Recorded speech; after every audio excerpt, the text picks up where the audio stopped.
Hey, Mike, how are you? I'm swell. How you doing, Bob? I'm doing great, and welcome everybody to the Pop Culture SquadCast Live. We are live. It is Tuesday night, November 12th.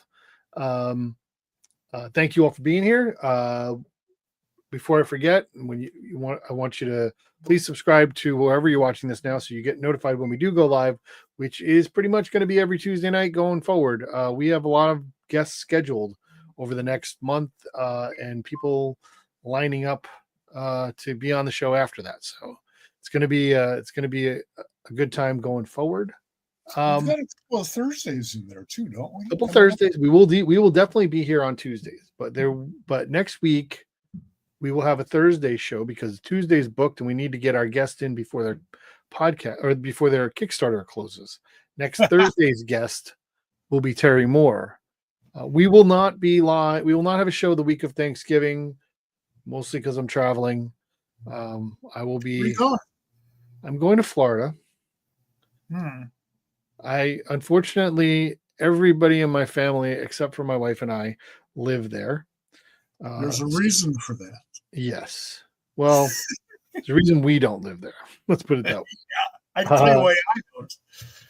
But so we're going to go down and visit family for Thanksgiving. It will be a horrendous drive. We're going to drive straight through on Tuesday. And then I will get there and start cooking, and then we will drive back on Saturday. So we'll be back in time for our podcast with Chris Condon on that Tuesday after Thanksgiving. Cool.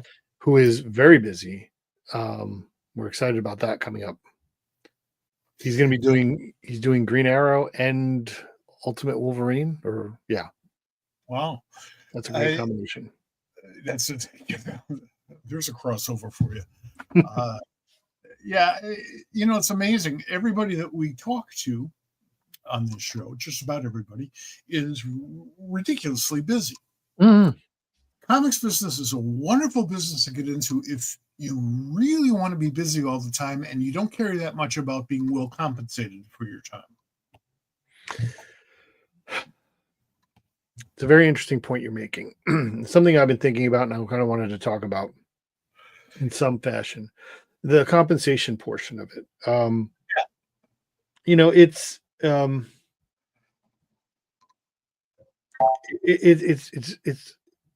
odd making a living in this business. It requires a level of sacrifice that is not required by other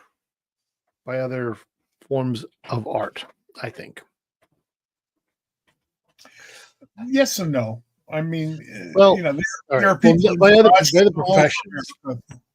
I'm sorry, by other professions for sure. But the thing about it is, it feels like it's getting harder. It feels like, and maybe I'm wrong. You were there, but it feels like in the time when I was young and reading comic books, that there were people who were in comic books, who were in comics, in the donut shop, and they made a living. Yeah. It wasn't a great living, no, but they could pay rent. Yeah. They didn't have great health insurance. No. Health costs weren't, if any. Right. Health costs weren't what they are. And they didn't have any pension or 401k or there was no retirement plan. Now, obviously that's something that we're always still working on, but like I think it has to do, and I think it's a function of a good thing in that there are more people in comics because there are more avenues to make comics, which is a very good thing. But is the pie the same size? I don't know if the pie is growing. Which now we have a monster movie on our hands, but I don't know whether that pie is growing. It used to be, to use your phrase, that if you could work a reasonable day, which was more than 40 hours usually, and make your deadlines, you'd get as much work as you could handle. And if you could handle enough to make a good living, great. And most people learned how to make it work within a 40 to 50-hour work week, and that's great. People would be drawing 2 books a month. Today, that's a preposterous concept. We give work to people on regular sort of monthly books who can't handle monthly books. But you see, here's the thing: is that two people were drawing 2 books a month. People were drawing 2 books a month, but they were only penciling 2 books a month or inking 2 books a month. Not necessarily, but yes, largely. Largely. I mean, Steve Ditko or Joe. Well, he is an exception to every rule. Yes, he certainly is. That's true. That's well said. But really, that's the way it worked. If you could work a reasonable amount of time, and again, I'm saying 40, 50 hours a week, because all this started back when work weeks were still more than 40 hours a week by and large. If you can do a full work week, you could probably make a pretty decent living, unless you were working for publishers who didn't pay or who went out of business or whatever, and that's a high risk in the comics industry. Always has been. I can't say it always will be, but it certainly has been since the 1930s. The guys who couldn't, and I say guys because I can't think of a single woman artist who couldn't make a deadline. But the guys, that sounds fair. Yeah, I mean, I think I'm going to clip that. That's true to my experience. But the guys who couldn't make a monthly book back in those days weren't getting the work. So they weren't really in the business. They might be assisting or doing backups or what have you, but they really weren't in the business. Now, if you can't do a monthly book, that's fine. They'll schedule around you. They'll give you a 5-issue story arc and then give you an issue or two off or something. And that's good. There's nothing wrong with that. But it does while it allows the artist more time to work, it doesn't jack up his salary because he's paid by the page. Yeah. I didn't think that I would have to think about economics as much as I do in my life. I'm sorry for laughing because. And I was going to be a history teacher. I'm sorry? I was going to be a history teacher. I was figuring I'm not going to, we'll go over it a little bit, but the amount of time in my daily day that I spend thinking about economics of the things that my two jobs is astounding to me. Because neither of them have to do with economics. Right. At least not on paper. Right. There were two things I decided by the time I was 18. First is that I did not want to have to do physical labor for a living because I'm a lazy weenie. Number two, no math. Math makes my head hurt. Things that I can do that make other people's head hurt, that's great because then I can charge more for it. But no math. And then ever since then, I've had to learn how to budget. I've had to learn how to prepare, do a cost analysis, profit loss statements. I've been doing this all my life. I'm pretty damn good at it. I'm reminded that my father was an accountant, so maybe I inherited some sort of abilities there. But I'm not happy about it. I'll do the math if I have to, although now at my age, I make more preposterous reasons why I cannot. Yeah. Again, too much. And we'll get into it. Fans of the show and people who watch the show, we have some recurring themes. This is one of them. How do we make comics better? How do we make it better for everybody? We're going to get back into this, but in the meantime, let's kind of get started on some other things going on today. And one of the things that we have done or talked about in our show here is that we get the ability to talk and let people know where the cool stuff is. So Right. we're doing a little bit of a cool stuff thing, something that showed up today that I saw. And I don't know if you've seen it yet, but are you aware of this? Oh yeah. There is a Megaton Man, the complete Megaton Man universe, volume 1, the 80s, is available on Zoop right now. There are 30 days left. It is Don Simpson's classic hero parody and world building multi-character epic collected by Fantagraphics in an omnibus volume almost as bulging as the Man of Molecules' own muscles. So, I mean, Don is a great guy. There's Don some is great a options here. guy, and I love working with him and seeing him at conventions and stuff. He's just one of my favorite humans on the planet. He's been super busy at conventions over the past, 3-4 years for sure. Absolutely. He sent me a PDF of that book. So yes, I'm sure. Not only am I aware of it, I've read it, even though most of the material, not all, I had read before, and I'm a big fan. Well, here's another little piece of information about this book is that the introduction is by Bill Morrison, which I just found out yesterday. I'm going to be sitting with Bill Morrison when we go to the GalaxyCon in Columbus. He's going to be at our table at the Hero Initiative table. So that's great. That's Bill's a great guy. Yep. Bill's a great guy, and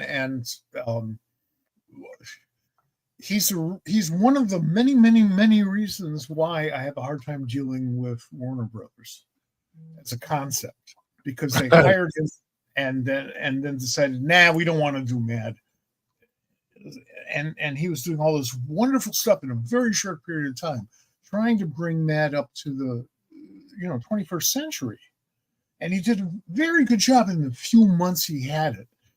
This is a guy, from The Simpsons and Futurama and all this great stuff. Is Roswell. Geez, great guy, wonderful satirist, terrific editor, and they screwed him up.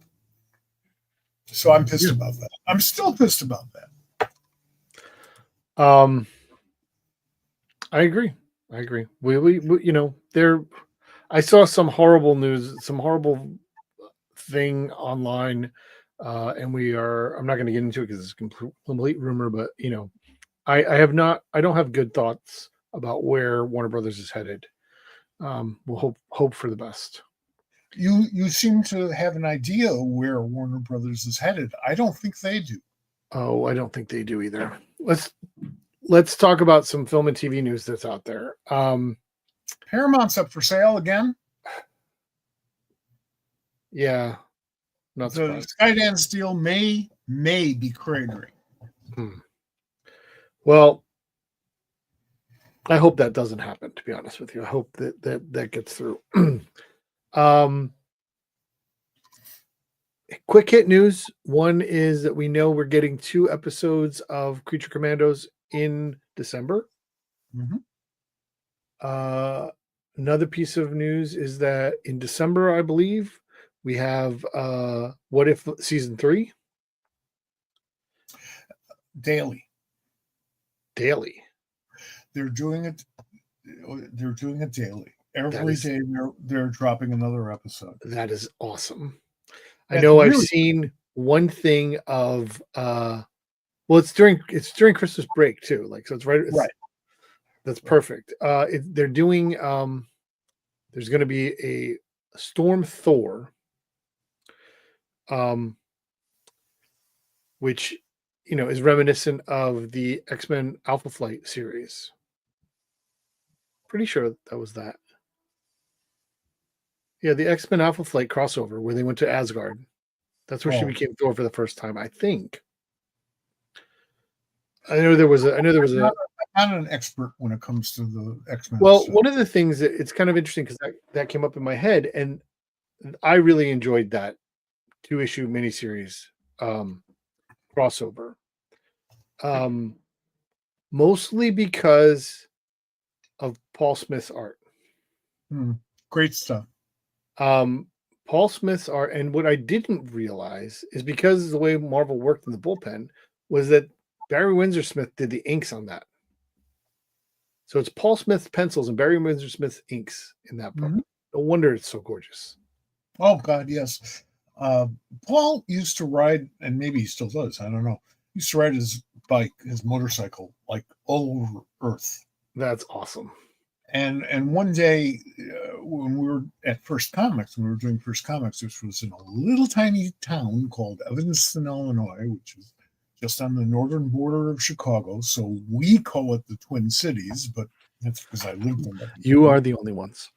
I am the only one. I couldn't get any of my fellow Evanstonians in on that one. But one day he just showed up in front of our office in downtown Evanston on his motorcycle, came up. We had a great time. I was trying really hard to figure out how I can kidnap him so that he could be working with us instead of. Did he ever work with you guys? I'm sorry? Did he ever work with you guys? No, not. I've never worked with him. I can't say that first didn't afterwards. I don't think so, but I don't think so either. Yeah, I don't think so. Great talent, great guy, nice motorcycle. So, all right, we're gonna get to. I got one more piece of film and TV news, and then we're gonna get to our guest pretty quickly. We're not doing any first issues. Well, we can do a couple. There's a couple out there. We're gonna do a couple new number ones because there are some good ones. But this was apparently a week ago. We could have covered it last week, but I didn't yet. They have announced the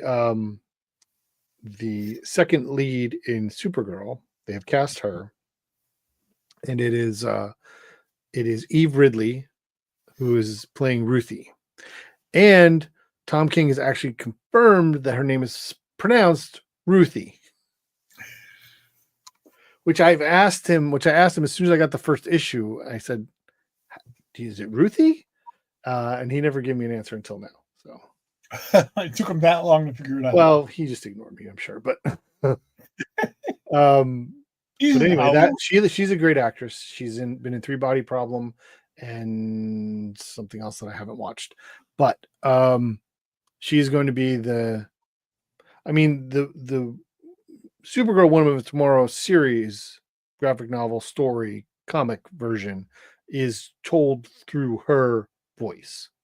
Right. Which is one of the coolest things about it. It's definitely helps to enhance that story. I mean, it's a great story and doesn't need enhancing, but that concept of it coming from the third person, non-powered, non-combatant is a great thing. The story is great. There's no question about that in my mind. It's one of my favorite books of the year. But it's not a matter of needing enhancement as much as it is needing translation into the other medium. Because you've got 2 hours to tell the whole story. And if it's 2 hours, that means about, 80 minutes or credits. So, you got a compact space there to work your story in. And we can do stuff in comics that you can't do in movies still to this day. And vice versa, of course, because we don't act. We don't have actors in comics. We have artists. So it's not going to be the same thing. No. Different media. Absolutely. We're looking forward to it. I love the Penguin for the same reason. Well, so Penguin was one of the other things I wanted to talk about. I have not watched the season finale, so we'll save a discussion of that for next week. Have you watched the finale? Yes, I was going to write about it for the site, for my column this week, but I couldn't get to it until it was too late. No, well, so I expect that'll be up on Monday. So you should save that for next week and definitely put it. Oh yeah, that gives people enough time to catch up like me. We are not finished. We're a couple of episodes behind, so I need to catch up and get there. But man, that's a great show. It's a hell of a great show. And yeah, I really am biting at the chomping at the bit to talk about it.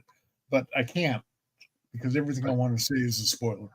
Right. Well, by next Monday, you're fair. You're free.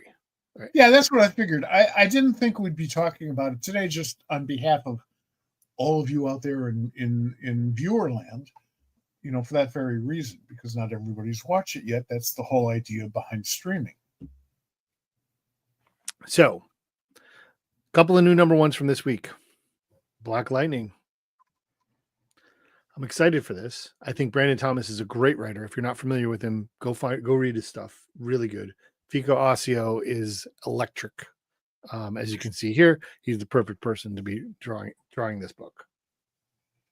I am looking forward to reading it. I am a bit trepidatious because I still haven't come to grips with this whole everybody's powers are different or changing or whatever. Oh yeah, I don't know what's going on with that. I'm trying not to worry about that. Yeah, I'm very hesitant about that. This is coming out, new number one, this week. This is one of the one-offs by Tommy Lee Edwards. This is June's Gotchman. I've read this already, and it's fantastic. I love this. This is a great story. The character of June in Gatchaman is like Gatchaman doesn't exist without June. Like she's a linchpin, but not in a traditional, heart portion of things. Like, oh, the woman is the heart of the thing. That's tropey and not necessarily accurate. And it's called Apex Heart, which is funny, but there's something very like the dynamic doesn't work without June. They're a bunch of assholes and they fall apart without her being just as much of an asshole and getting them in line. So, who did that cover? Oh, the cover is it's Tommy Lee Edwards.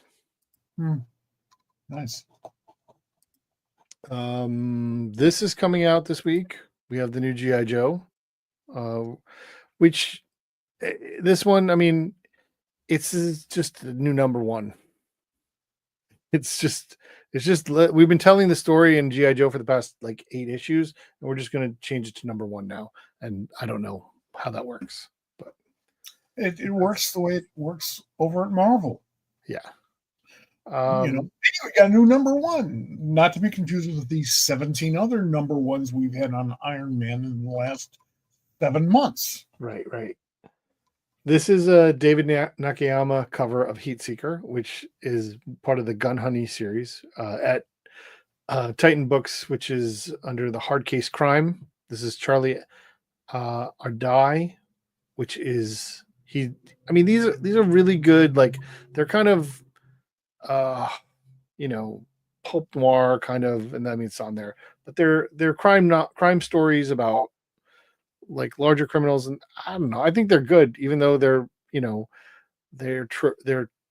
draped in boobs. He's a very good writer. He is a very good writer and a wonderful editor. And we should have him on the SquadCast. But, well, we certainly can. I know how to get in touch with him, so we can talk about that. Absolutely. And I respect the folks at Titan for keeping the imprint before us. Yeah. He does bring in these elements from the prose world that we need to be reminded of in comics. He doesn't cover turf that has never been covered before, to the best of my knowledge, but he brings in those influences in ways we haven't seen for a long time, and I enjoy that. Yeah, I agree. The Legendary Links collection is out this week. This is the comic book that is referenced in Alex Segura's novel, Secret Identity, that was then found, and he wrote the comic, and Sandy Jarrell's art, and they made the comic that is referenced. Like, so this didn't exist until Secret Identity, the novel. Mm-hmm. but it's treated as found lost material, which is pretty funny. I think that's good. Cool. And I have a copy right here. Power Rangers Prime new Psylocke is coming out this week by Alyssa Wong, who is a fantastic writer. There's a new Lower Decks by Ryan North, and it's this looks a lot of fun. I like the fact that they're making Lower Decks comics, to be honest with you. Oh, absolutely. First of all, I like Ryan's work a lot. Mm-hmm. Second of all, I like Lower Decks a lot, and I wasn't planning on liking it. I mean, there are Star Trek shows that I really love. There aren't any that I really hate. And some of the newer ones are really terrific. But, it's not the same thing. It's animated, blah, blah, blah. I don't want to have a fanboy heart attack. But I was a little trepidatious when I first saw it. And by the end of the first episode, I had no worries whatsoever. It was wonderful. Yep. And now they're in their 5th and final season. So, and that's sad because it's animated. It's not like the actors are getting too old. If it's working, why cut it off?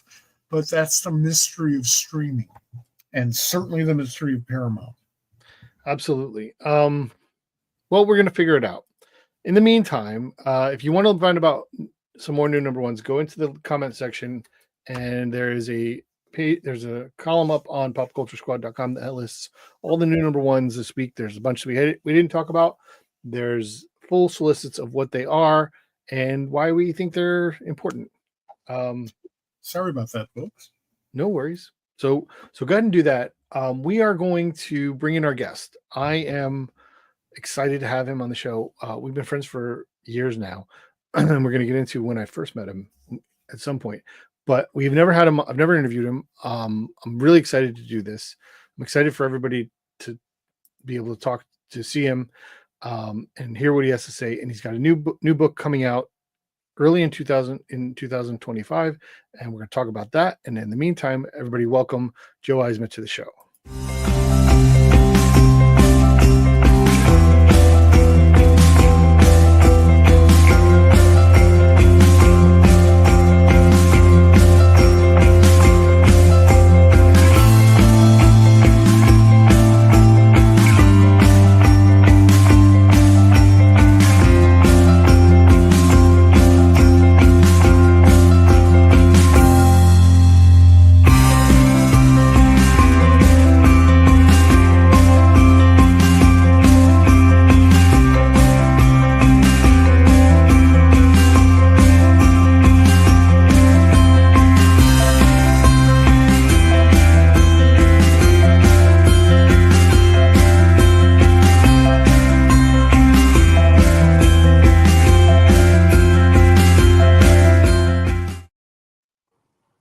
Hey, Joe, welcome to the show.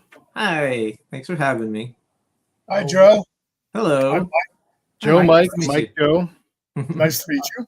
Are you in Texas? I am. I'm in the Dallas area.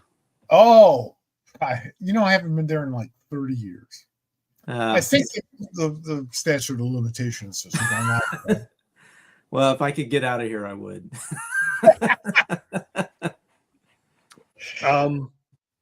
Let's get into a little bit of your history. You are a Texas native, right? Yeah, born and raised. And by the way, I try to do as much research as I can for our guests coming up. And you usually still have like a website hanging out there. I know mine's trash. I haven't updated. No, it. but it's like before Morning Glories. Oh yeah. I try. It is hilarious. I know. I need to fix that. Like I want to I don't have the time to like do a full website. So like what I need to just do is do a redirect page, but I still can't even be bothered to do that. So it's like, again, just a testament to how busy and just like how low on the priority. Yeah, no, absolutely. So, but yeah, that's a good news, bad news situation. Right. You really want to update it. You got people there looking at it. On the other hand, you're paying the rent. Yeah, right. I mean, I'm just saying that like there is a superjoe.com that Yeah, it's is pretty bad. basically pre Joe Eisma becoming a real professional comic book artist. Oh yeah. You know, That's my. and- It's actually part of my old life when I was doing game design. So, right. Yeah. And so, but in there, you say you grew up, reading comics and being involved in games. How did you? Why? What comics did you read? How did you come across them? What was that kind of experience for you in Texas at the time? Yeah. So I have 5 siblings, and my mom, when I was a kid, she'd have to take us all to the grocery store, and so like in order to like keep me occupied, I was over there at the comic book shelf, and I discovered books there. Like I distinctly remember, even before I could read, I was just drawn. I was like literally drawn, no pun intended, to the pictures. Star Wars was the first comic because I was a big Star Wars fan from like way back in the day, and I don't even remember the issue number, but there was a Marvel Star Wars that had Boba Fett on the cover. It was like right after Empire, and that was like literally the first book I begged my mom to buy for me. But after that, I mean, I was a big Fantastic Four reader. The John Byrne era is when I kind of came on to it. I loved Ben Grimm, The Thing. As a kid, who doesn't love like The Thing and the Hulk and all of them, and I later, it was actually X-Men has always been my jam, but X-Men made the first impression on me because I remember, this is like the most embarrassing stories. Like I remember there's a cover of Uncanny X-Men, and it's Rogue holding a Storm like all beat up, and it says Rogue, public enemy. Yep. And I remember thinking, oh, I don't want to read that. That looks like a comic about bad people. So, is that Paul Smith? I think that's Paul Smith. I think it was JRJR. That was it? Could have been. It was right after the Paul Smith run. So yeah. So but I remember like the allure of X-Men at that point was because it's like, ooh, these are the rough characters. These aren't like the nice and pure ones like Superman and Spider-Man. Like these are the rough around the edges ones. And so I was a little nervous to read those, but that was what kind of hooked me. Did you get that feeling of like maybe I shouldn't be reading this? So yeah. More exciting. Yeah, absolutely. Yeah. That's what makes it. Yeah. That's what makes it important and exciting, particularly if you're younger, but even an old like me, oh, this is dangerous. Oh, this is cool. Well, like I felt so hard for comics back then that like my mom ended up just buying me like whatever I asked for. And so like I remember I came up to her with The Death of Captain Marvel, and it was like $5, and she's like, that's a lot of money. This is like the 80s, I was like, but it looks so cool. It's got all the characters in it. Like, okay, whatever. And like I read it, and I'm like, as a kid, I'm like, this is really dark. He's got cancer. Really, like, yeah, I'm like it's. I still have my original copy on my shelf because it made such an impression on me, and I think it's such a dark book for a young kid to read. But it had all the Marvel characters in it, so. You'll be surprised how many mass murderers have that in their personal library. I haven't killed anybody yet. No. That's awesome. That's awesome. But like many people, you moved on to adult things that are not, you leave these childish things behind and never think that you're ever going to do that. And now here you are. Yeah. 15 years as a professional comic book artist. It's funny because like as a kid, you do those things in elementary school. You're like, what do you want to be when you grow up? And everybody's like a policeman or a firefighter. And I did comic book artist because I was like, I want to draw comics. This looks fun, And I drew like all through elementary and junior high. But by the time I got to high school, I started to understand like how much time and effort goes into drawing a single page, because I tried to do my own comics and I'm like, why is this taking me a week to draw 5 pages? And I was like, I could just it's a page a day. Yeah, right. Yeah, exactly. I was like, but I'm a teenager. I'm like 16 years old. I'm like, I don't have the time for this. Like I could just play guitar and I could get more girls that way. So, there's that.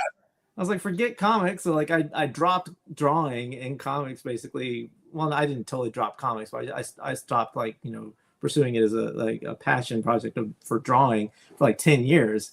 And it's just weird how the path life takes you on. Like, now I'm back, all the different, avenues that I went to end up back to the thing that I, said I wanted to do when I was a kid. So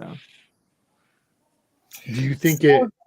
For the record, I met my wife through comic books, and Yeah. not at a convention. Yeah. So it can be done. Yeah. It can That's be great. done. It's not a matter of like, okay, you discover sex and you stop reading comics. That's the way everybody thought back in the 40s and 50s and 60s. Except that in the 40s and 50s, let's be fair, nobody thought about sex. It wasn't possible. 60s, it changed. By the 80s, I was like marrying into it. Nice.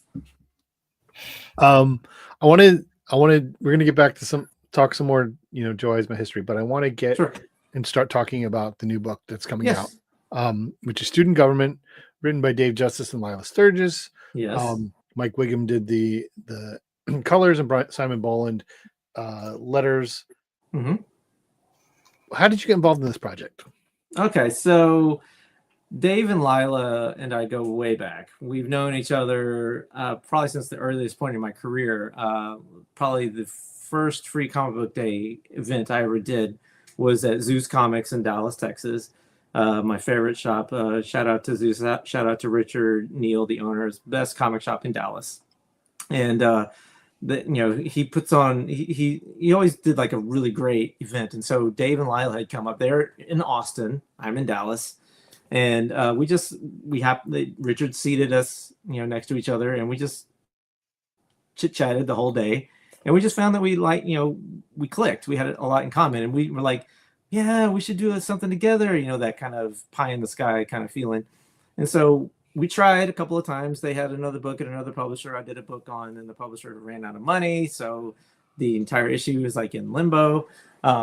We've done another pitch. It's a completely different thing stylistically. We pitched it around for years. We just couldn't make anything kind of stick. And then they wrote to me a couple years ago and like, okay, we have this pitch and we think you'd be perfect for it, but it takes place in a school. It's like, do you want to read it? And so, obviously because I have this sort of, in comics famous, pseudo famous book, Morning Glories, infamous at this point. School? Yeah, I guess it would be infamous at this point because it was it took place in a private school and it was very more drama, teen horror, and sci-fi elements. And so I've done the school thing and I've done Archie, done all that stuff. And so they're like, I don't know if you want to look at this just because it's a school book. And I'm like, let me read it because I knew them. I know I like what they do. I read it and I was just blown away. I was so charmed by it.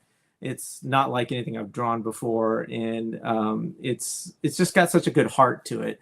And it's about this group. It basically, the way I could kind of describe it is it's a throwback storytelling wise to kind of that 1980s comedy style of the kids got to save the lodge from the big bad parent that wants to tear it down or whatever. It's that kind of feel, but with a modern sensibility. And so we have a group of students that are like the interim student government at this prestigious university on the East Coast in New England, and they're just there because they're the losers basically until the spring semester when the real student government takes over. But they discover some things about the school, like I don't want to spoil it too much, but it turns out that they've kind of got to save the school from being torn down. And, so it's sort of like the little guy versus the big guy kind of, mentality. But it's very funny. Like Dave and Lila both have a particular wit with writing humor, and that's totally what I like to do. That was one thing I definitely discovered drawing Morning Glories, which was not a humor book at all. Because like I love drawing like really exaggerated expressions and like almost kind of slapstick scenes. And I would kind of try to make that work within the framework of Morning Glories. Oh, you Um, did. yeah, thank you. I mean, I kind of tried to, but this is definitely more like up my alley in terms of like that particular approach. So, yeah, I'm real happy with this. This is a book that, finally after like 15 something years, we've finally been able to get a book together after knowing these two amazing creators for so long, and we're all just so happy about it. That's It's awesome. also something different. Yeah, There's I mean, I don't see a lot of that type of material on the stands. I mean, and quite frankly, some of that which I've seen is like your Archie stuff. yeah, You know, yeah, so and it's, it's part of life. We should be dealing with that. yeah.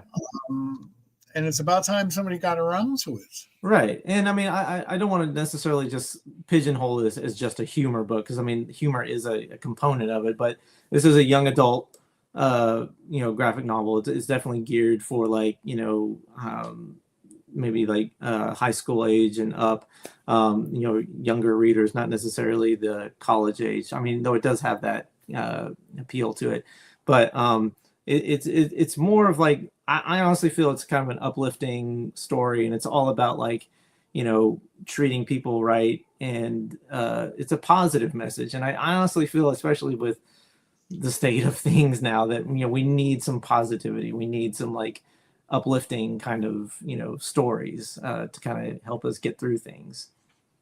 Yes. Yeah. So the book, I'm just going to read the solicitation. It's at America's second oldest university. 4 earnest, clever, and desperate teens on the interim student government exploit a charter loophole in an effort to save their school from being demolished, facing down pressures on campus and escalating hostility from the Board of Regents in a story that is both hilarious and heartfelt. And I think you kind of told that's what it is. It's available. It'll be out March 11th of 2025. Yeah. It's from Mad Cave Studios and the Maverick imprint, and we're huge fans of Maverick, huge fans of the editor of Maverick as well, Lauren Heitsusen, who's just fantastic. She's fantastic. How was that working with her? She's one of my favorites. So I have a history with her. She and I worked together a little bit at Valiant when she was at Valiant. And I have so many positive memories of working with her there, that I was just tickled that she got to be our editor on this. And she's so like bubbly is the best way to describe her. I'm super passionate about comics. Yeah. I mean, just last month, she was there at New York, and like every day she came to the show in like some awesomely like, exuberant like dress, and was like just a burst of color and energy in the artist alley. And she's just so great. And she I feel a little self-conscious sometimes, because I feel like, because originally when we developed this, we weren't planning it to be young adult. Like we were actually kind of thinking it to be a little bit edgier in the humor, maybe more of like mature readers, because we wanted to like not necessarily put like TNA and stuff in there, but like in terms of like jokes and stuff. Sure. And like maybe like content situations like drugs. No, no, not really. But Lauren, and Mike Martz, I have to give Mike Martz credit too at Man Cave. They wisely were like, okay, I think if you retooled this for this market, it would work better. And Lauren was so great at kind of spearheading that kind of direction. And there were times that we would do things and we would kind of push the limits, and she's like, okay, maybe we can't do that, but we could do this instead. And so she was just definitely one of the most collaborative editors I've ever worked with. And I love working with her, and I talked to her in New York, and we're hoping that we can work together again on something. I hope we can do a sequel to this one. But yeah, she's great. And everybody at Mad Cave is great, but in particular, like Lauren is just she's one of the good ones. How big is this book? This is 188 pages. And I remember whenever we were first embarking on this, Lauren told us, okay, so our hard stop at this is 180 pages. Y'all can't go over that. Like, that's the limit. And I was like, okay, that's fine, because that's a lot of pages for me to draw. I was expecting it to go like max, like maybe 160. But then they went to 188 pages, and like that's almost like 9 issues to me worth of drawing. And like there were some points, like, you know, because you kind of go through ebbs and flows when you're drawing these things, and you're like, this is great, and then you're like, oh my god, how many more pages do I have left? And then you're like, okay, this is great again, and you're like, oh no. But yeah, it was a little daunting at times, and there were sometimes that I felt like the guy that was the commercial from the 80s, the Dunkin' Donuts, like, I can't believe I ate the whole thing or whatever. Like, I can't believe I drew the whole thing, because there was just so much. But yeah, I mean, it was never like a situation where like I didn't enjoy drawing it, but I mean, there was definitely a lot, and there's a lot in every page, so it's not a wasted page amongst the 188. So therefore, this book is, for those folks who don't happen to live near a comic book store, Yeah, probably already or almost ready to be available on Amazon. You can advance order it. yeah, I think so. I mean, You can pre-order it on Mad Cave Studios Yeah. website right now. There you go. And that website would be? It's madcavestudios.com. One word. All right. that's the one. Go under the click the Maverick link. Actually, I'll put it in the chat. People can just grab this, and you can just click add to cart. It's $14.99. Yeah, pretty good deal in my opinion, but you know, I'm biased. Well, it's like a year of your life, of course. Yeah. So, I mean, I kind of wanted to talk about that. Like, you're like, oh, it's, you know, I can't believe I did the whole thing. But I was looking again, doing my research, and like there are 50 issues of Morning Glories, and we're not gonna answer anybody's questions related to when it's coming back. But anyway, it was 50 issues. It was 5 years of your life. Yeah, You hit it, except for that last, not and it, there was a break between 49 and 50, but yeah, pretty much monthly. Yeah. 12 to 10 issues a year for 5 years.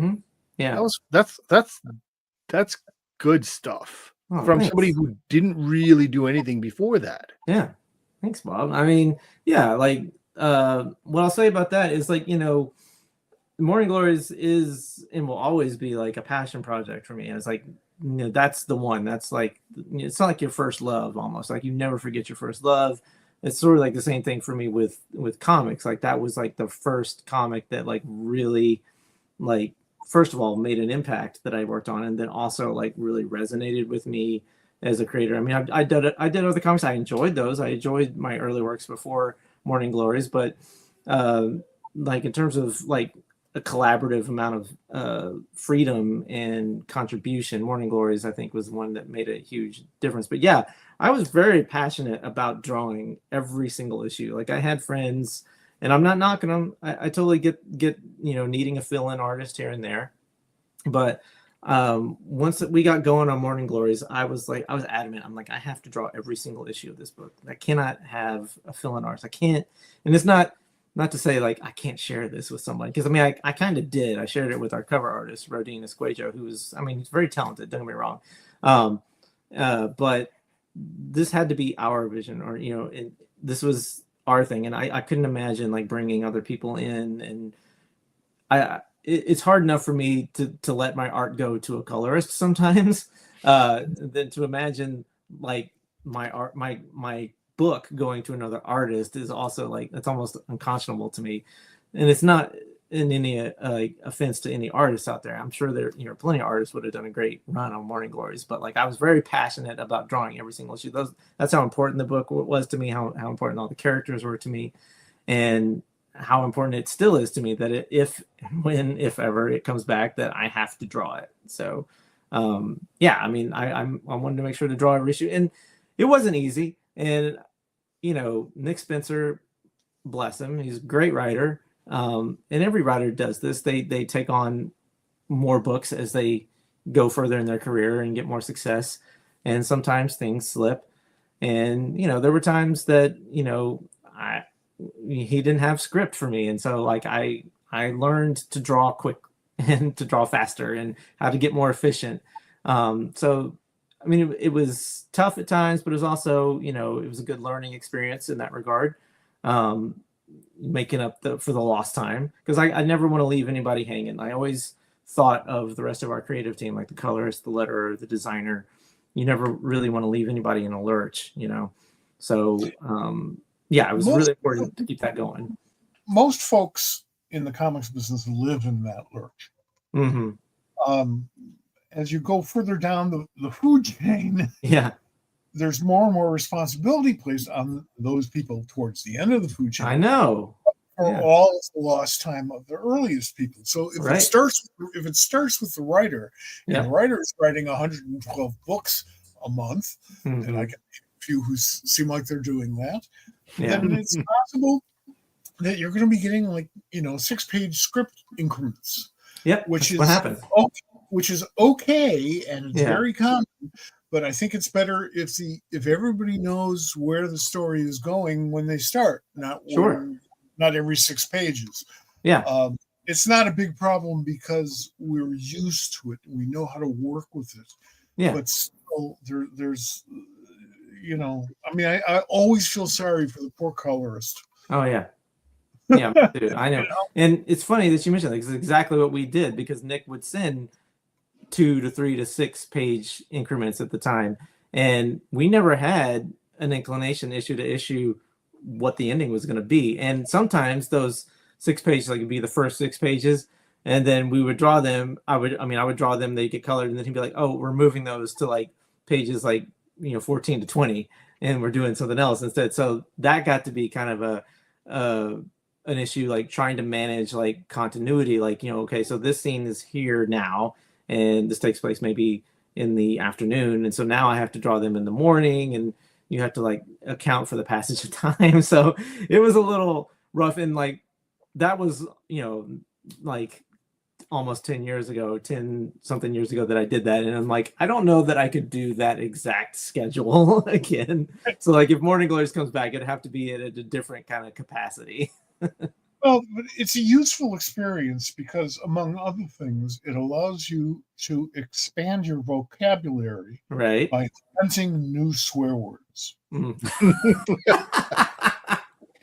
Yes. It is true. The first time I met you was, and I think it was 2014 at Baltimore Comic-Con. Baltimore, yeah. That was the first comic show I went to, and really, yes, wow, that was my first return to comics as an adult. And I bought Morning Glories from you. Nice. Issue 1 or volume 1. Yeah. And I was very specific about wanting to go and get that from you. And I was behind on it. I don't think I finished it, to be honest with you, and I apologize for that. But it was you were so kind, and I enjoyed getting that from you, because I wanted to make sure that I bought it from you. And I still have it. But there have been so many other things that you've done since then, since it's ended, and you've moved on and redeveloped all your skills and tools, and there's so many other things you do. I want to talk a little bit about your time with Archie. You've done so much with that, in different realms of Archie. Oh yeah. How did that occur? Because you are, to be honest with you, there's a certain level of Archie that I think about you as the artist for. I mean, there's the Dan Parent, and also the Dan DeClarolos and the Bob Montanas, but there's that modern Archie aesthetic. You are that artist for me. Oh, thanks, Bob. I mean, it's funny. Yeah, like it really started with Mark Waid and Fiona Staples' relaunch. I was very much into that reboot or whatever, and Alex Segura was working at Archie at the time, and I was like, if you want me like a fill-in artist, just kind of keep me in mind. He's like, yeah, I'll throw your name in. And there was I think I was in the running. I did some character sketches because Fiona was only going to do like 3 or 4 issues for that first launch, and so I did some sketches, concepts. I went through the entire editorial team, went all the way up to like the president. I didn't hear anything, and then press release goes out and it's Veronica Fish. I'm like, oh, I guess I didn't get that. So I was like, I guess that's not going to happen. But then she was wrapping up her run and they reached out and they're like, do you want to do this? And I'm like, absolutely. And well, could you do a cover to see, and I was like, okay. So I did the Cheryl Blossom cover for 14. I think it was Cheryl and Veronica. And that was what started it. And they just liked my work ethic, and I still have the screen. It was 13, though, wasn't that right? Yeah, it was 13. Yeah, Veronica Fish drew your first cover. Right, yeah, and I didn't get to do the cover until the next issue, but yeah. So I did that run, and of course I was like anything to work with Mark Waid, and I was like I've loved his stuff for so long, and like Superman Birthright is one of my favorite Superman stories, and you could have drawn that. Oh, please. I don't think I could have done it better than Lionel, but that fits. But like, so I love Mark, but like I remember being so excited to get his scripts that I would draw them and I would send them in and I'd send my pages in, and I still have the screenshot of his reply to my email of sending pages in, and it was like, oh my God, you are so fast. Like, he was just so not accustomed to a comic artist being so fast. And it was like made me feel so good, but he was so great to work with, and then like the entire team there was great. So it just kind of like, well, we're running behind on Jughead the Hunger. Do you think you could help us out there? I'm like, yeah, sure, whatever. And like, so like I would draw half an issue, and then eventually it became me taking over the book. And then they're like, well, we're gonna do the Riverdale book, and we're gonna do an ongoing now. We don't have an artist anymore. Would you want to draw that? I'm like, yeah, of course. And yeah, I just loved it. I loved those characters. And so I was so happy to draw every kind of iteration of them. And, I did with Alex and Matt Rosenberg, we did the Archies in 2017. That's probably, that might be my favorite Archie project that I've worked on, just because content wise, tone wise, that's exactly how I see Archie and all those characters. And it was so great. And to kind of piggyback onto that, like when we launched that book, we launched it at New York Comic Con that year. I think it was 2017. We had a specific, variant cover for that show, and I still had my regular edition copies down in Artist Alley.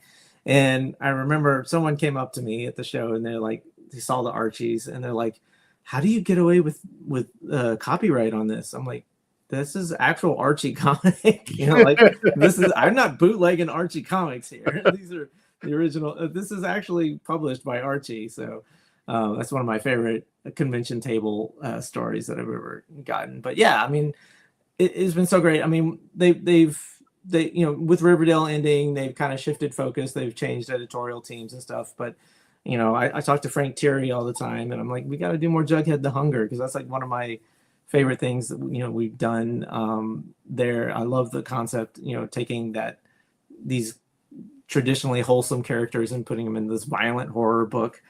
So the horror books seem to be doing well for them, for Archie. Yeah, they keep on doing more of them. They do a lot of one shots and stuff. Yeah, and it's kind of fun because you got Archie and you got the new look Archie, and then you got the newer look Archie. Yeah. So why not? Yeah, that was my experience with like online, like with the Archie fan base initially, like on Facebook and stuff. Like the initial blowback, like when I started working on like the newer versions of Archie, like I would get a lot of kind of hate about this. Like, this isn't real Archie. I'm like, your Archie's still there. Like you can go to the supermarket and buy him. Yeah, like this one's not obliterating this one. This one's existing alongside that one. So, they do 5 pages of new material in their 12,000 different digests. Yeah. Usually dealing with very obscure old Archie characters. I bought Young Dr. Masters #1. Mm-hmm. Off of the newsstands when I was a small child, and I happened to be in Janesville, Wisconsin. So even Wow. though I don't remember anything about the book. Nobody remembers Janesville, Wisconsin. Well, they used to make Chevys there. But you know, it was a great focal point for all of this wonderful comics energy. It still is. Yeah.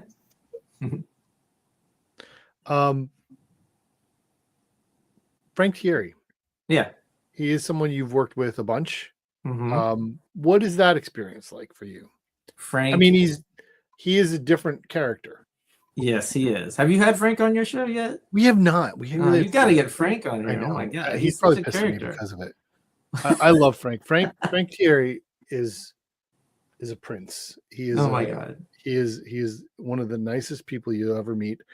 And so is the Submariner, and he's not one of the. Well, you know, on first look, people might not get them that might get them confused. Yeah, they could. You know, Yeah, it takes a minute for you to realize Yeah, what a wonderful person Frank Thierry is, but he Yeah. is. yeah. He's seriously like one of the best people that I know. I mean, like he and his he has me on his Christmas card list. I so love that. You know, he thinks that much of me to like put me on his Christmas card list, and I always look forward to getting his Christmas card. I always put his family's Christmas card on our tree every year that we get it.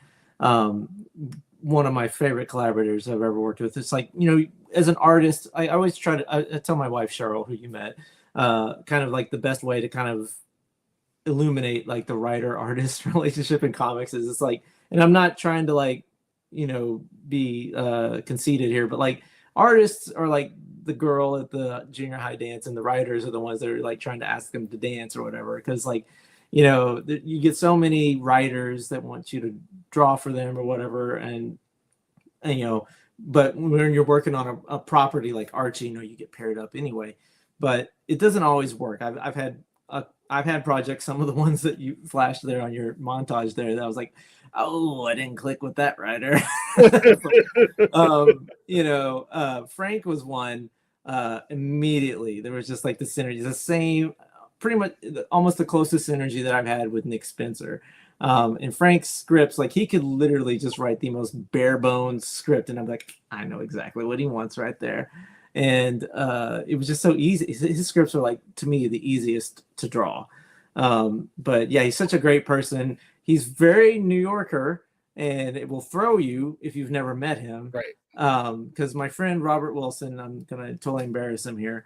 Robert Wilson is like, it's another guy. I had dinner with Robert at New York. So. Yeah, he's a super sweet guy. He is a super sweet guy. Very nice. I can imagine him meeting Frank Thierry. Yeah, well, this is why I'm going to tell you the story. He did meet Frank Thierry, and he was like, I don't know about this guy, because like Frank was so brusque, you know, like, but he's not brusque like in a mean way, but he's very blunt, I guess is how I'll say it. And I think it kind of took Robert aback, and it just cracked me up because I was like, I immediately got who Frank was as soon as I met him, and I was like, I totally see this, you know, kind of persona that you're putting off. You can't take the Brooklyn out of Frank Thierry. No, you cannot. You can't remove the Brooklyn from any Brooklynite. They're Brooklyn. That's true. Yeah, Jimmy's a little bit the same way, you know. By the way, I say that with love. I respect. Oh, sure. I think that of all of the cities in America, Brooklyn got screwed the worst. Why is that? Because they got conned out of their being a city. They were the fourth largest city in New York State at a time when that meant something. New York City was just New York, was just Manhattan and the Bronx. Mm-hmm. But Tammany Hall decided we should have all of these boroughs, and then we can rule the world, or as they knew it. Yeah. They got like these 5 boroughs together. They were able to talk the mayor of Brooklyn into supporting them. And the mayor of Brooklyn wouldn't do it unless they made him mayor, the first mayor of the new consolidated New York. This is the end of the 1800s.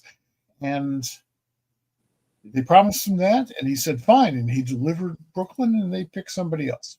Oh. Wow. It's a true American political story. Sounds about right. Yeah. It is. I mean, this is just another example of, besides the hunger, you did this with him Oh yes, of course. Yeah. at Aftershock, which was fantastic.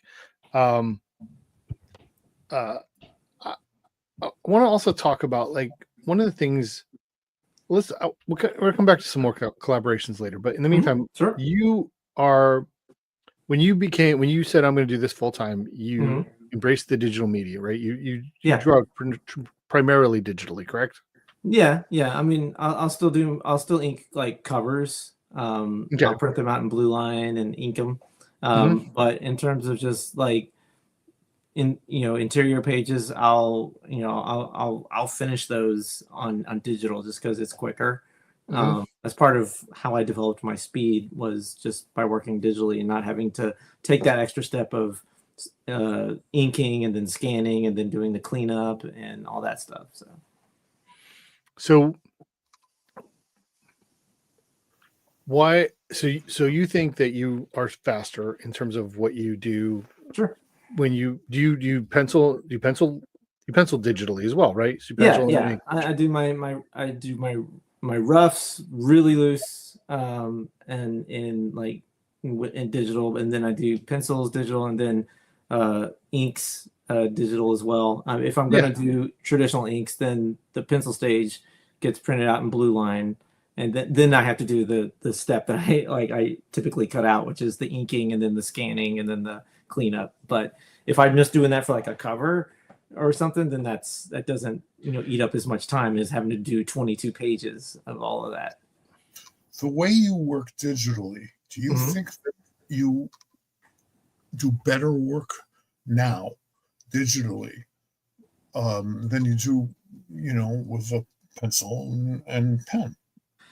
Well, I will say yes, because I'm left-handed, and so that was always the bane. That was the bane of my existence when I was younger drawing, because like I would smear everything, and I hated. 11% of the American population is on your side here. The thing is, it's a larger percentage of the comic book population. Yeah. There are more left-handers. I think the entire Morning Glories team is left-handed. So Nick Spencer, Rodin, and I were all left-handed. So there was so I think Howard Chaykin once had a studio that was all left-handed. Really? Wow. Really? All left-handed? I want to say it was Howard. Someone has told me that they had a studio that was all left-handed. Is Dean That's hilarious? No, it wasn't even Dean, was it? Dean is right-handed, but yeah, that's what I thought. But no, it might not have been at that time, but there was a time, somebody has told me that in the past. I want to say it was Howard, but somebody has told me that they had a studio that was all left-handed. Yeah, I love the idea. I know, it's great. It's like an army of left-handers. My wife is left-handed as well. You can go out for lunch and you don't have to worry about who's sitting where. Right? I mean, I remember when I was in college, I had a class in a lecture hall, and like the best desks were the left-handed desks, and so like I'm actually ambidextrous. I can't draw right-handed, but I can write right-handed as well, and I play all my like sports right-handed. But I was like, that left-handed desk is so much better than the other desks, so I'm like, I'm gonna take the left-handed desk. So but yeah, like in terms of like drawing, like I can get cleaner line art. So like one of the things that like really influenced me was the anime, and one thing I really love even to this day are animation cells, and especially before they add all the coloring and the rendering, and I just love those clean lines, and I can't really do that with traditional media. Yay to lefties. It's easier to do it digitally because I'm not smearing everything, and I can get cleaner lines, and I love really clean line art. That's important. It's a hallmark of your work. You have really clean lines. I mean, that really works. The way kids used to break into the business, they'd like run away from school at 14 and go to New York and find a big old comic shop, Eisner's operation comes to mind, and they'd start by erasing pages. Yeah. And that was their job, and Yeah. they built their way up from there. Yeah. When I got to DC the first time in the 70s, I got to see firsthand how nobody erased their pencils. Yeah. No inker erased his pencils. Yeah. Let production do it, and production hated it. Yeah. It's labor intensive, Yeah. and also chances are the book is late anyway. Yeah. If it's the last thing you have to do, you got to do it fast, and the pain in the ass. So, Oh yeah. I mean, I'm in favor of any tool that helps an artist express him or herself better. I don't care what it is. If you're using a sledgehammer with ink on it, I don't care, as long as fantastic. it works. Yeah. And it's on time. But so the computers, the digitalization, the tabs changed the whole world. But it screws the kids. Well, I mean, it's funny. I was earlier before the show started. I was Eric Donovan was live inking. Eric. And I was watching him, and he was doing something where he was inking a Wolverine sketch, and he was, but he kept, like, it was upside down and turned to left to right side. But I think he's left-handed too, because now I'm thinking about it, I think he was left. But there, like, the concept of that in terms of having something in a digital format where you're looking at the page that way, and if it's physical, there is that concept of turning it around in ways that is not meant to be seen. Yeah. Do you have that same type of approach to things digitally? Like, you turn it all the way around and move it? I'm rotating my canvas 360 degrees all the time. Like, I don't there's so many things that, like, even when I work traditionally, when I'm doing sketches or whatever, I have to rotate my entire art pad. So Penny the Kid is making her weekly appearance. But yeah, like, you can do that with the digital tools too. You can rotate your canvas, and I use that every day. So sure. I mean, I get that you can, and I understand. I think about why people do it, particularly because of the way that the brush is going to hit the line. Do you have the same type of concept? It's a very it's a very artist brain thing to, like, I can approach this better if I rotate it like 180 degrees or something, like, in terms of, like, how you draw your lines. It's like, there's always about, like, artists talk about, like, how they draw lines. Like, there's a lot of people do this where they pull lines. That's kind of how I approach things, or like they push them out.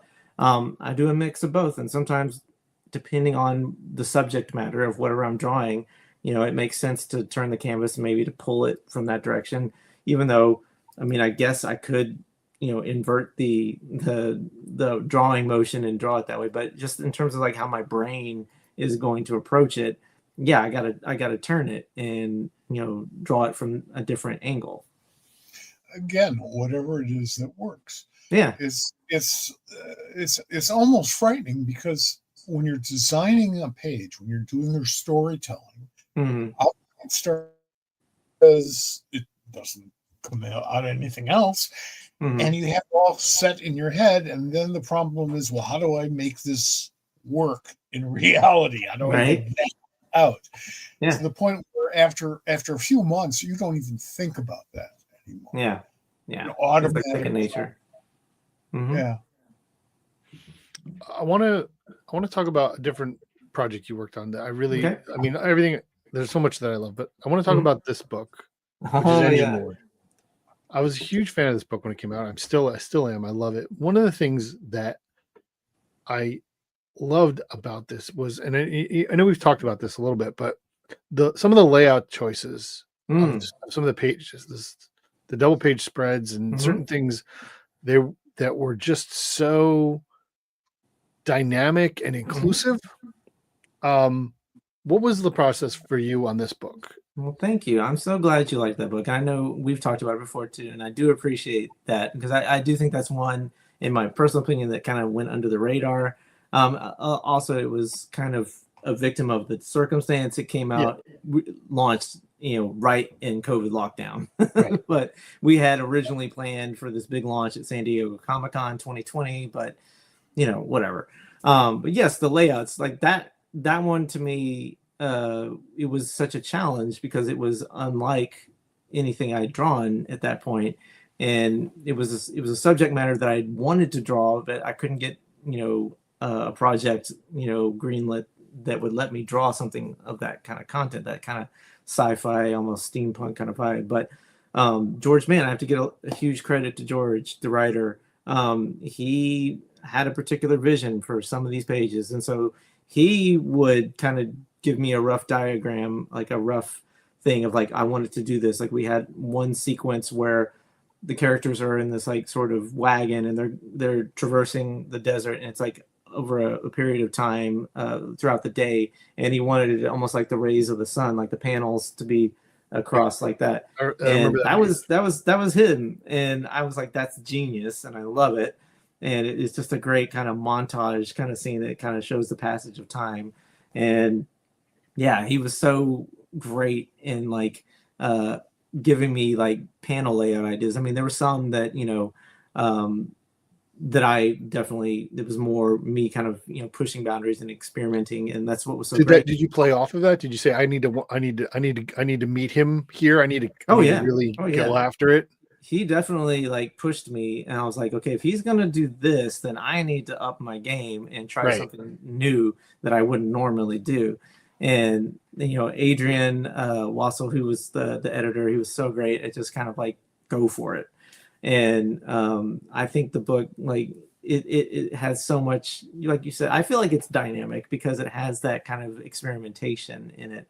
And that's another collaboration that just like George and I kind of got on like a house on fire. We just kind of like got each other immediately. And so, because there are times when writers, like in terms of collaboration, like, like with Frank, he doesn't get too much into my sandbox. He's like, you do the art, here's the story. You make it work visually. And then I have some writers who are very particular, and I'm not going to name names, but they're like, they will send me their layouts that they want for every panel. And it's a little constricting to me, but it's not, sometimes it's good, sometimes it's bad. But, George is kind of like in the middle there. He would have his layout ideas, but he's always like, if you have anything to contribute here, I'm totally open to it.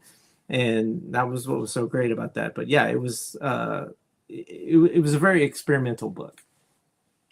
You just uttered 3 words that are the most important words, in my opinion, that an editor can tell talent on a book. You're working out something, you're trying to figure out a different way to do it, or a certain way to do something complicated. You work it out, you talk about it, and at the very end, the editor says, go for it. Yeah. And that is the most important thing, because everybody is going to feel insecure about boldly going where no one has gone before, where they haven't gone before. Yeah. Go for it. Yeah. Go for it. Yeah. It's just that simple. Yeah. It is, and it's just so freeing. You don't realize how freeing it is until you actually hear it, and you're like, I can do this. So I loved it. I mean, I've been talking with Adrian off and on for years. Like we need to do something else together again. And George and I we pitched a couple other places, other books, but we haven't quite been able to get anything going. But that whole team that came together on that book was, in my opinion, a dream team. And I have to totally give props to Mike Garland, the colorist. I handpicked him because whenever we did Morning Glories back in the day, our original colorist, Alex Salazzo, had to leave the book around the 25th issue for health reasons. And so we had to find colorist like immediately. And Mike was one of the ones that tried out, but for Nick really at that point wasn't sold on his style, so we didn't go with him. But I liked what he did, and I was like, we're going to work together. And so I was like, I need you for this book, and he did, and he delivered in spades. And honestly, like he deserves equal billing with me on that book because he is as much of the artist / director, if you want to go that route, or cinematographer as I am on that book, because what he did with color in terms of narrative, it was beyond what I was capable or would be capable to do, and beyond what I would have, my wildest dreams would have expected. So Mike is one of the best, and I love him to death. I agree. It was a great job. 100% on that book. That was, I mean, every part of that. Yeah, and Hassan, our letterer. I mean, I've never had a Hassan letterer. is ridiculous. I've never had a letterer like that before or since, and I'm Well, always trying to get him on another book that I worked on, because the way he did his sound effects and everything, it was just brilliant. I'm very picky about letterers. I'm very picky about everything, including the mill I haven't had yet. But still, I'm very picky about letterers, because it's something that Marty Pasco once said to me. Really hit me hard. He said that to him, the choice of a letterer is as important to him as a choice of an inker is to a penciler. Now, a slight bit of presumption there, but I got the point. It is. There are good letters, there are bad letters. Now there's computer lettering, and we can fuss with it and stuff, but we really don't have time to. So we still the same kind of approach. But if you're a writer, but also look at some of our best designers, comic book storytelling designers are great letterers. Let's start with Walt Simons. Oh my God, yeah, iconic. Yeah, I mean, I agree with you.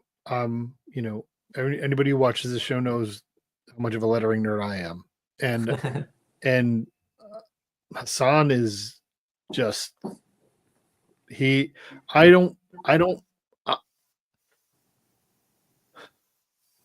I pay attention to lettering, I think, more than most readers, and maybe I'm wrong. Hopefully I am, but I do pay attention to lettering all the time, and I've never had a book where he has lettered it and I've been like, oh, I would have done this differently, or this didn't work. It's always the right choice. It's always and there are times when a letterer will bring you out of a book. Most of the time, that's not a good thing, but sometimes it is a good thing, because you're like, oh wow, that's really smart, and that's always what it is with him. Yeah, part and parcel of all that is the balloon placement as well. Sure, everybody's got a hand in the balloon placement. Editor at the end when he's marking up the Xeroxes or whatever the hell it is that you're using this week. But the artist is leaving space, and the writer is, of course, very concerned about readability and all of that. So it's very critical. Yeah. A lot of times we talk about craft and the nuts and bolts of things. In your experience, how much do you prefer working off of a full script with full dialogue versus something that's more of a general idea where you don't know how much space to leave for dialogue? Is that something that is something you'd struggle with, or you have particular ways of talking to a writer and saying, hey, I need to know how much space I need to leave here? That is a great question, and it is something I hate. I'm not trying to say it's the bane of my existence, but it is depending on the writer. So I think it's something that a lot of artists have to struggle with on a case by case basis. Like again, like to praise Frank Cherry, his scripts are so loose, but I also know how he writes his dialogue. I know he's not going to go Chris Claremont on me. So I know how much real estate I'm going to have in that panel to work with. And with I'm sorry. But with student government, for example, with Dave and Lila, we got two writers, and bless them, I love both of them. They are prone to verbosity. Sure. They're going to totally smack me about this when they watch this, but there were times I would send in my layouts and I would get a note from Dave like, can you leave some more room for dialogue? And I was like, oh, okay, I guess. All right, whatever. And it's fine. But yeah, in terms of like script style, kind of in the middle. Like I said, Frank's scripts are like super loose. Like I'll get like in terms of like the Word document, like all of it, like the page, will be like this, and his script will be like here. It'll be like that. That'll be that much in terms of like panel description. He won't really ever have the dialogue in there. So he comes back on dialogue. Yeah, he'll go back and add the dialogue, but I get enough from what he's putting in his very concise panel descriptions for what I need. And then I had someone like George on Engine Ward who was very detailed with his script, and it's not bad. It was it was very helpful because I mean, like, we're establishing a whole new universe here, a new world and everything, and alien environments, and so he's describing this stuff to me, so I need that. So certain books need all that description, a little bit more fleshed out script. Other books, like if it's just Jughead the Hunger and it's Archie characters, in Riverdale, maiming and murdering each other, I know the environment, so I don't need it as tight. But I did a book, another one with Alex Segura and another writer, Rob Hart, called Blood Oath. Mm-hmm. And I came onto that project after it was developed with another artist who had to drop out. And they had done it Marvel style, super loose, no page breaks, just like literally like a plot. And it was up to me to figure out, like, they're like, you can make this as many pages as you need, just try to keep it under like 22 pages or whatever. And I looked at this and I was like, okay, I can't work like this. I was like, y'all at the very least, you're going to have to put the page breaks in. I mean, I can put the panels, but at least put the page breaks in. So I can't do the complete loose Marvel style. Like, bless Jack Kirby, every Marvel artist who worked with Stan back in the day. Like, I'm just not wired that way. At least at that point I wasn't. Maybe over the years I've gotten better at it, but like at that particular point in time I couldn't do it. But I definitely prefer like a mix between loose and like a medium there between loose and a really tight script. Have you ever seen a full Alan Moore script? I've seen some of his Watchmen script pages, and wow. When an Alan Moore script comes in the mail, because back in those days that's how it worked, trees would weep.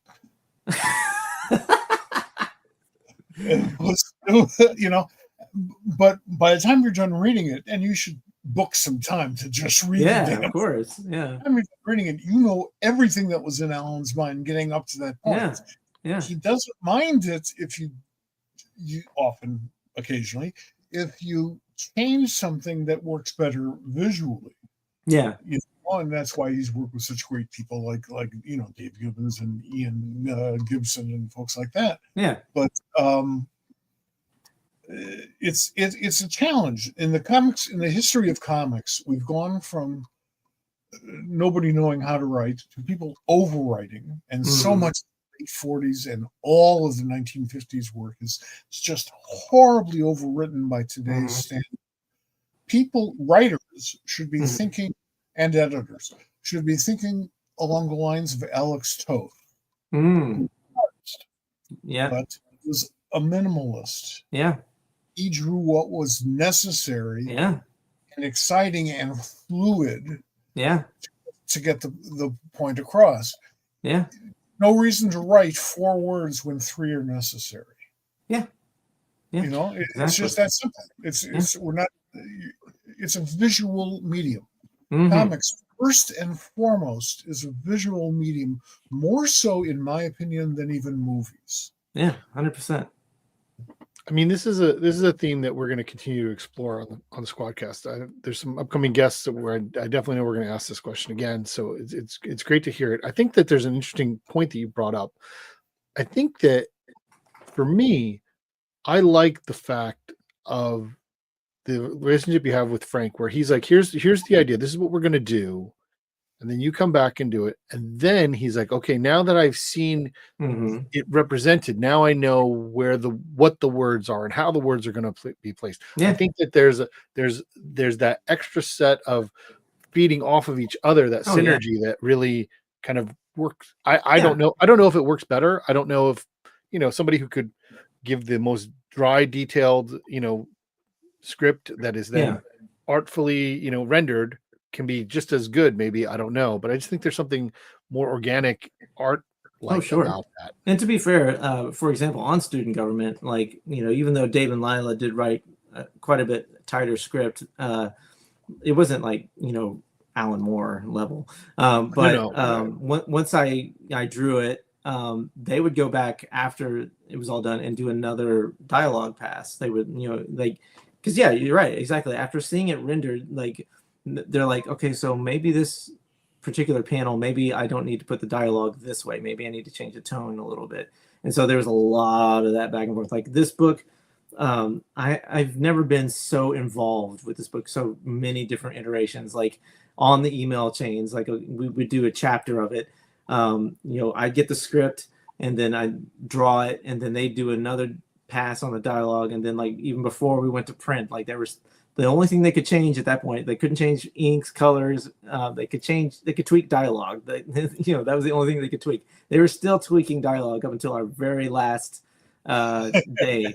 And and so whenever they gave us the final version, I read the thing from cover to cover, and I'm like, it was almost like a new book to me. I was like, I got to read it. I was like, wow. I mean, even though I sat and drew this for like over a year, like y'all made so many adjustments to like the dialogue and stuff. Like, it reads like a new book to me. I'm sure every writer and artist has gone through the experience repeatedly of picking up something that they did 10 years ago.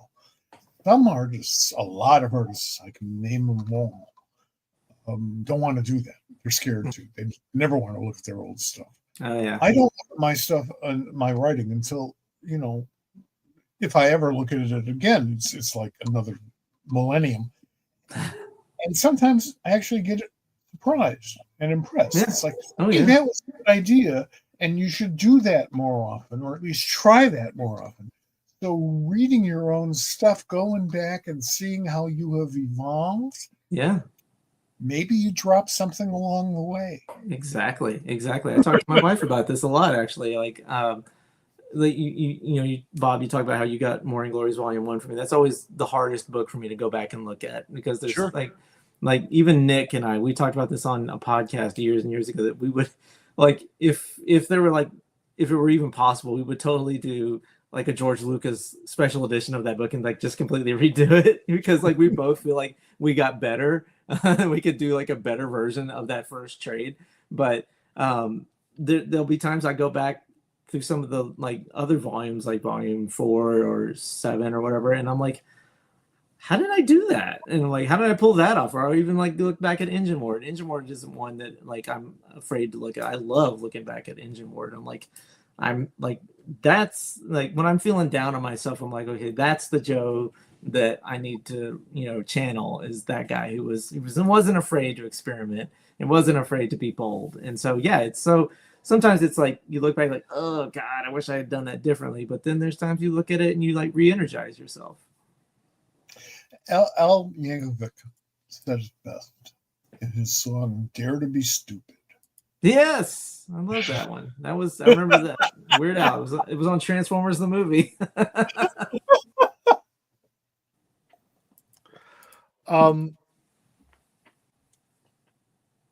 There's more stuff coming. You have stuff. There's stuff we can't talk about, right? Yeah, they haven't announced it yet. I'm doing another book with Mad Cave. This will be at Mad Cave proper, and not Maverick, but it's with Rafer Roberts. Do you know Rafer? I do. Yes, Rafer. Yes, obviously we've talked about Rafer. Sorry. Rafer is brilliant. I love Rafer. It's funny because this is a book. Again, I'm always attracted to like concepts that I've never done before. But when I was starting out in comics, strangely, one of the genres that I wanted to work on was romance. Mm-hmm. And Rafer had this idea that is a mashup of romance and horror. And I was immediately taken with it. Yeah, and it's so amazing. And Rafer has done some designs for this book, and it's weird because he's an artist in addition to being a writer, and so it's very strange to be collaborating with an artist. But he's not stepping on my toes. He's not second guessing me on things. He's just very collaborative about it. And we had a Zoom call the other week before New York. Because we were talking with our editor, and our editor is Anthony Marquez, who is an editor, an artist. He's an artist, and so like this is the first time I've worked on a book where the main creative team are all artists, and it's wild and it's really fun. I'm about to wrap the second issue. It's a 5-issue series. I don't know. Hopefully it'll be out in 2025. Obviously it'll be out after student government. But it's quite unlike anything else. And then I have another book in the works with Fred Van Lente. Awesome. Hopefully we can talk about soon. But that's awesome. Another person you've collaborated with quite a bit.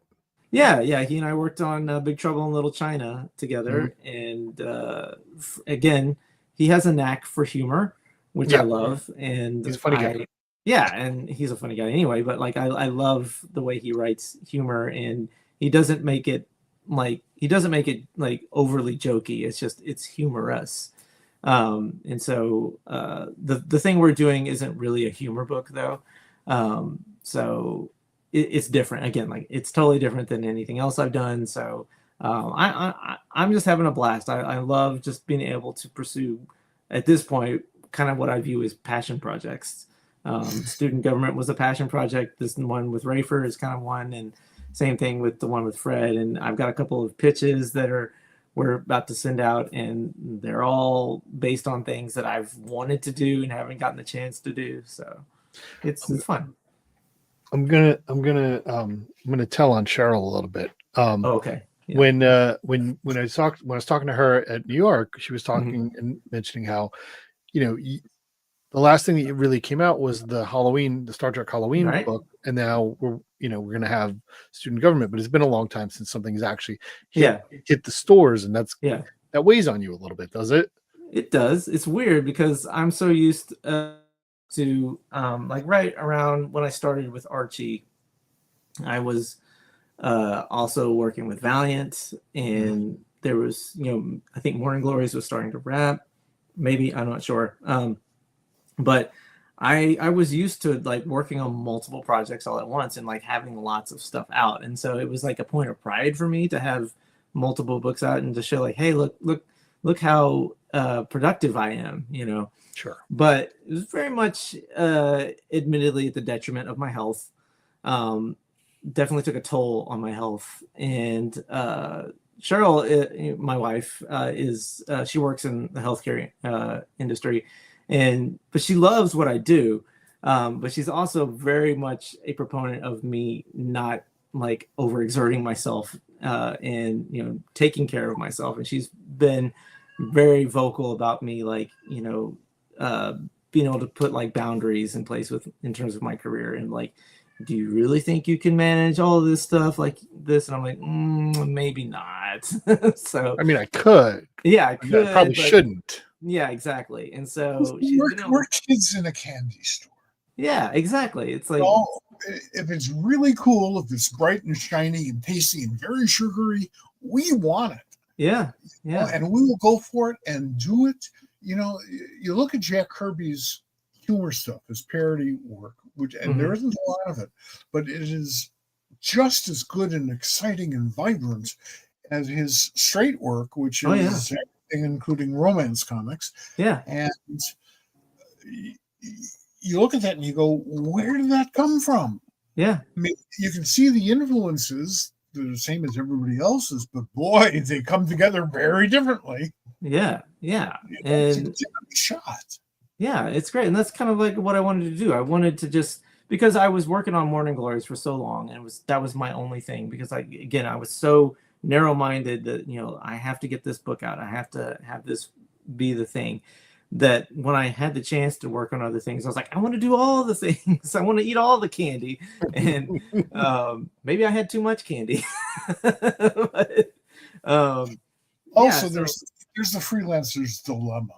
Freelancers, and I'm including myself, hate to pass up work because you're not positive there'll be anything else after that. Right. You always live in that fear, like, what if I don't have anything after this? What if, what comes next? Then you're always trying to keep, pots on the fire. And that still weighs on me to this day. That's why, like, I'm always like trying to develop new things, even as I'm working on something that has been greenlit and is a go. I'm like, okay, that's great, but I have to get something else going for down the line too.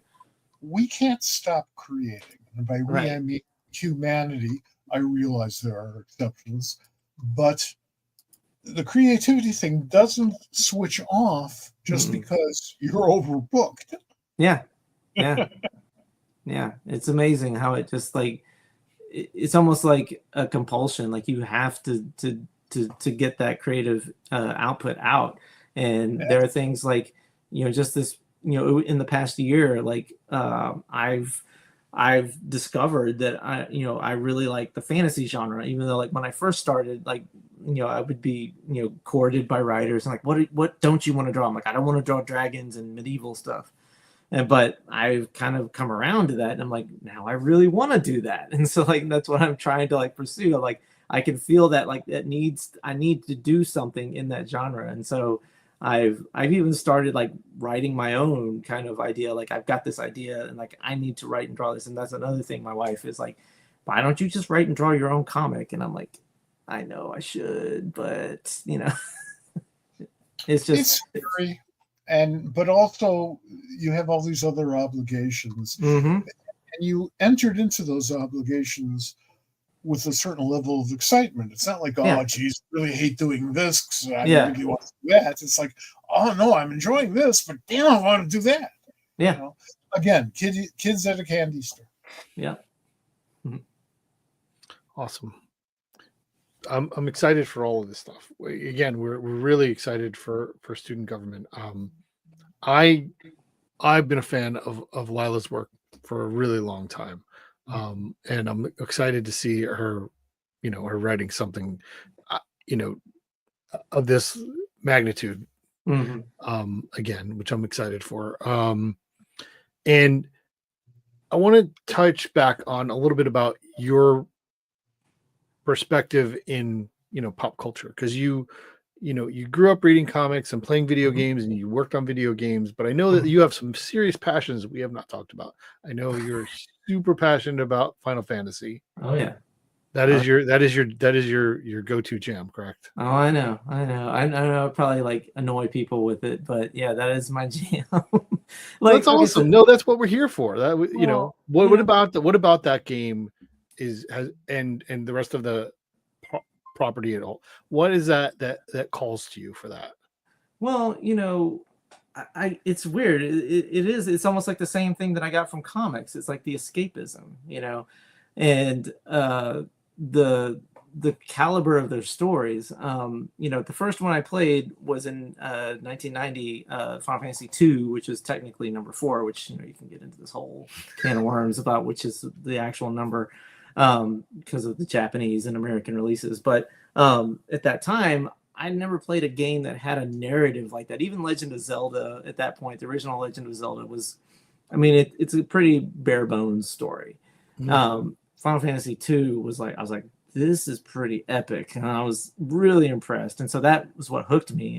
And it's just every one of those games, whether in terms of whether or not I enjoyed them, I had different varying levels of it, but I was just always a fan. It was like the same thing with X-Men. Once I got that bug, I was like, I am an X-Men fan for life. And so the same thing with Final Fantasy. I was like, once I got that bug, I was a Final Fantasy fan for life. And like, I had my ebbs and flows with it, but it was really when COVID hit and Final Fantasy VII Remake came out, like right at that moment.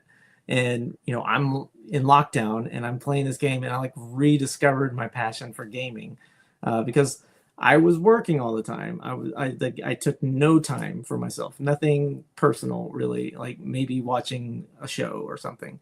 But I was like, okay, this is actually really nice to like just kind of escape into this, universe for a little bit and play these games. And it was Remake that kind of hooked me back into the Final Fantasy franchise. And then 16 came out, and that one like blew me away to the point that, spur of the moment, never done this. Like we saw that Cheryl and I saw that some of the voice actors from that game and from Final Fantasy VII Remake were going to be at a show in DC, Otakon, and tickets were super cheap, and we're like, let's just go.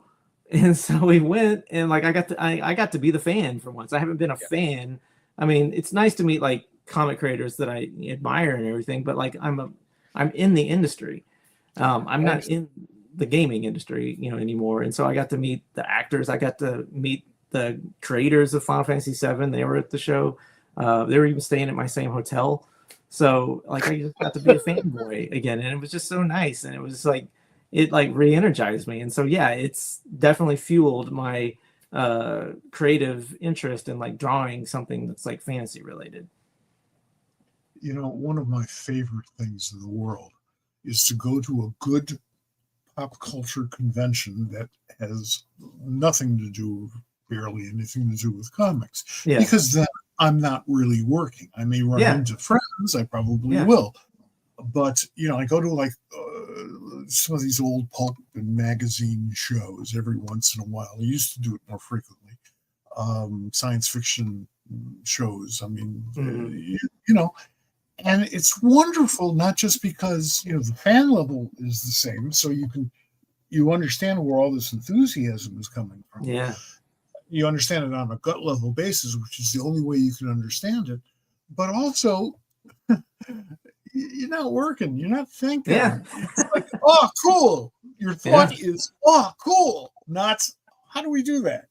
Yeah. It's so nice because like in doing all these conventions over the years since Morning Glories come out, and like I would have people come up to me and tell me how much like Morning Glories, like Bob, tell me how much you enjoyed Morning Glories. And I would have non-comic readers come up to me to get autographs and tell me like, I got my wife or my girlfriend to read comics because of this book or whatever.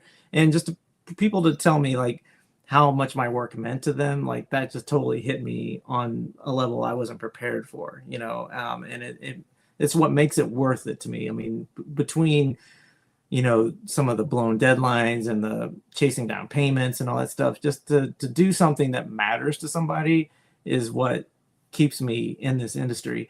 And like when I went to Otakon and I got to meet these people and be that person and tell them what their work meant to me, and to kind of convey how much that emotion that gave me, like, and to see like how receptive they were to that, like I was like, I get it now, because like now I've been on both sides of the equation there, and I've got to do that, and it was just so nice. I do have to say, the next time you decide to go to Otakon, let a brother know so we can hang out. Well, it was last minute. So, I understand. yeah, I understand. Yeah. I'm just saying. I'm like, they're right freaking there. I got to tell you something about that. Every once in a while, somebody will say something very nice about some of my work, and God knows, I instantly become like 11 years old. It's like, oh wow, my gosh, and I'm surprised. My daughter thinks that's the funniest thing in the world. Wow. And she knows when it's going to happen now, because, she's been my daughter for a while. And she gets ready to laugh at me. Aww.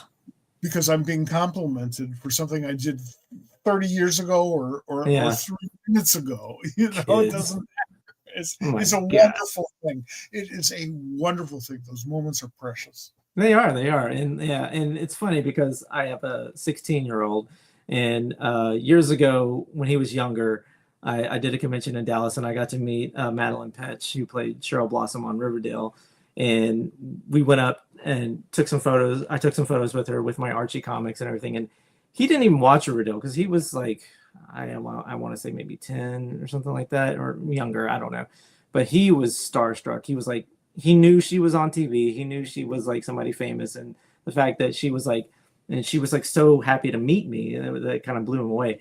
Now he thinks what I do is lame. he's not impressed at all with what I do. The opposite of all that stings. Yeah. Many years ago, I was in Detroit to do a live, Good Morning Detroit type of a show, and my youngest niece was very young at the time. She was about 6 years old, and she was pissed at me because her mother wanted to watch me on television in Detroit, and she wanted to watch, Captain Kangaroo or whatever. Yeah. And I respond to that. I react to that. That's yes, I would too.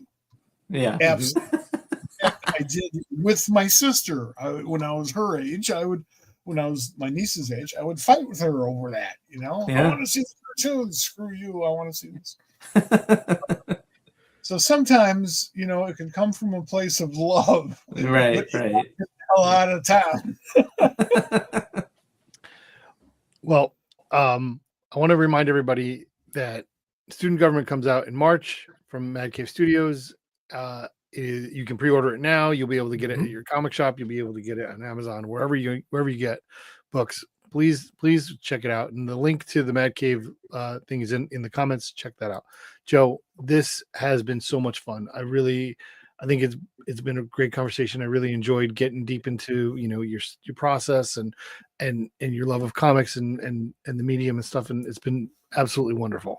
This has been fantastic. I mean, this is one of the best times I've had doing any kind of podcast or show or whatever. So yeah, thank you both so much. Yeah, Joe, I've had a great time, and I'm really happy to have met you. Yeah, I'm happy to meet you too. This is great. Thank you so much for having me. I mean, I feel like I hope I didn't drone on too long about stuff. No, it was really great. It's something we should have done earlier, and I appreciate that. Yeah, of course. Appreciate you being here. Yeah. We'll there's more stories, there's more things to get announced, so we'll get you on again. Awesome. Thank you so much again for being here. Yeah, thanks guys, appreciate it. All right. Thanks a lot, Joe.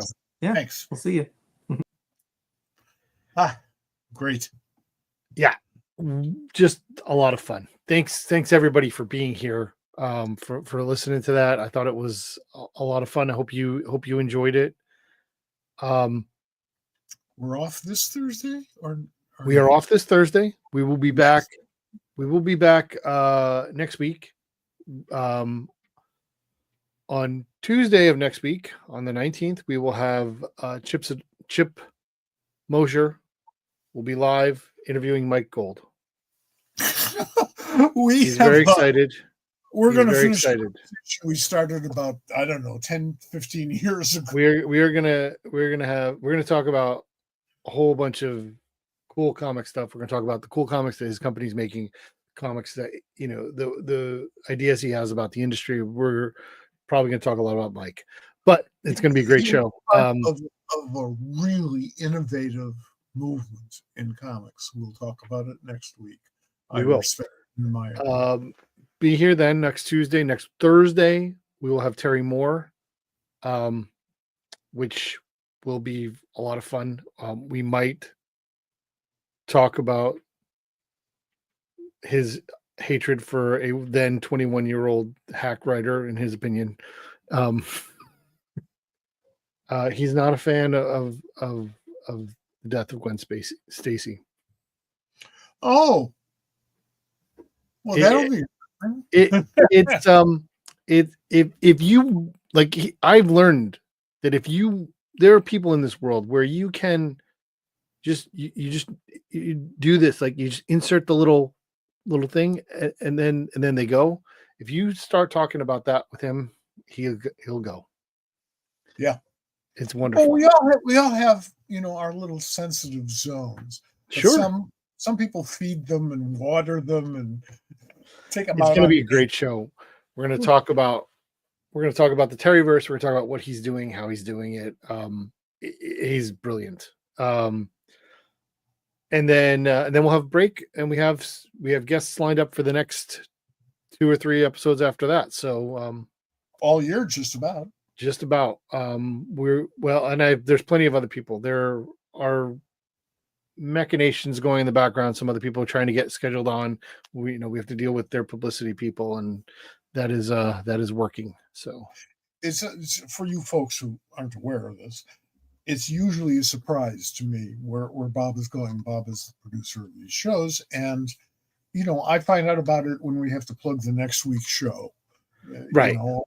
That's pretty much when I find out about it, which is great for me, because I'm used to being a control freak and stuff, and to let you just take care of it all and see how I can jump in on. And it works. Thank you. We are on I think 30 or 40 almost, we're going to be over 40 episodes this year. Jeez. That's I'm happy with. we're gonna keep coming at you. We're gonna keep doing it. Like that's the thing. We love this show. We hope you enjoy it. We're gonna keep doing it whether you like it or not. And that's not meant to be abusive in any way. No, but it is a threat. It is a threat. All right, everybody. Thanks so much for being here. We will see you next week. Great having you here for the ride. We'll ride again on Tuesday. All right. We'll see you later. Take it easy.